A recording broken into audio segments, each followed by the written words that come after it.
Hello friends, welcome to my new vlog. তো আজকে যাচ্ছি হালিশহর দীক্ষা নেওয়ার জন্য।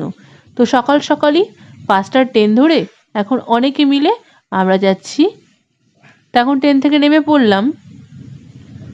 তো এখন চলে এসেছি মঠে। মঠের ভেতরেই গঙ্গা আছে, গঙ্গায় আগে স্নান করে তারপরে শুদ্ধ মনে মন্ত্র নেব।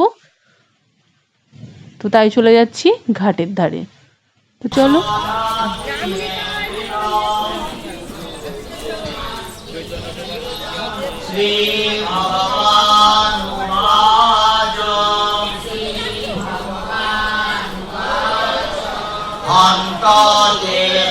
গঙ্গায় স্নান করা হয়ে গেল, তারপরে এখন নতুন বস্ত্র পরে যাচ্ছি মঠের ভেতরে। ভেতরে এসেই এখানে এখন ফর্মটা নিয়ে নিলাম। ফর্মে ফিল আপ করে এখন চলে এসেছি আবার মঠের ভেতরে। মঠের ভেতরে এখন লাইন দিতে হবে।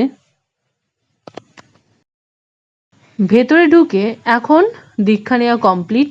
তো তারপরে বাইরে চলে এসেছি। বাইরে একটা প্রসাদও দিয়ে দিয়েছে এখানে, যাদের নাকি দীক্ষা নেবে সবাই নিতে পারবে, এই প্রসাদটা খেতেই হবে। তো চিড়ে প্রসাদ আর বোঁদে প্রসাদ ছিল, তারপরে ওটা খেয়ে এখন চলে আসলাম আরতির জায়গায়। আরতি হয়ে যাওয়ার পরেই আমরা ঢুকবো আজকে ঠাকুরের গৃহগর্ভে। তো তাই জন্যই এখানে লাইন দাঁড়িয়ে আছি আমরা সবাই এখন।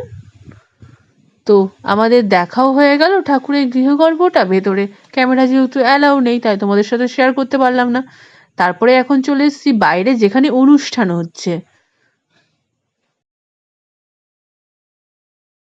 তো অনুষ্ঠান একটু দেখার পরে এখন চলে আসলাম অন্নপ্রসাদ গ্রহণ করব বলে।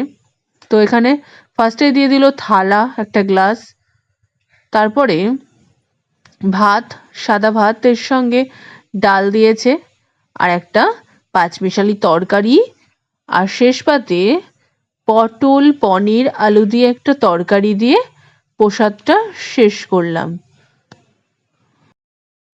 তারপরে খাওয়া দাওয়া শেষ করে এখন সবাই মিলে চলে এসেছি মঠের ছাদে। ওখান থেকে যে গঙ্গাটা দেখতে যা অসাধারণ লাগছিল, আর মেঘলা ওয়েদার, তোমরা তো আকাশটা দেখেই বুঝতে পারছো, জাস্ট অসাধারণ। তো ওখানে কিছুক্ষণ হাওয়া আর মনটাকে খুব শান্তি শান্তি লাগছিল। তারপরে চলে আসলো প্রচণ্ড জোরে বৃষ্টি। আবার তাড়াতাড়ি করে আমরা নিচে চলে আসলাম তখন।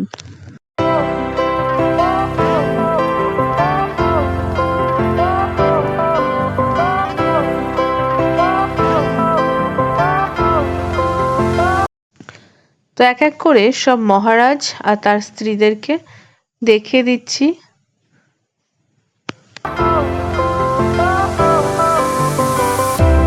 Fire went out, lights went down. When you feel lost in your shadow, don't feel. তারপর নিচে এসে কটা বই কিনে নিলাম আমরা। তো এখানে বইটা বিক্রি হচ্ছিল, তো সেখান থেকে বই কিনে এখন বাড়ি যাবো। আর অবস্থাটা দেখো, কি জোরসে বৃষ্টি হচ্ছে।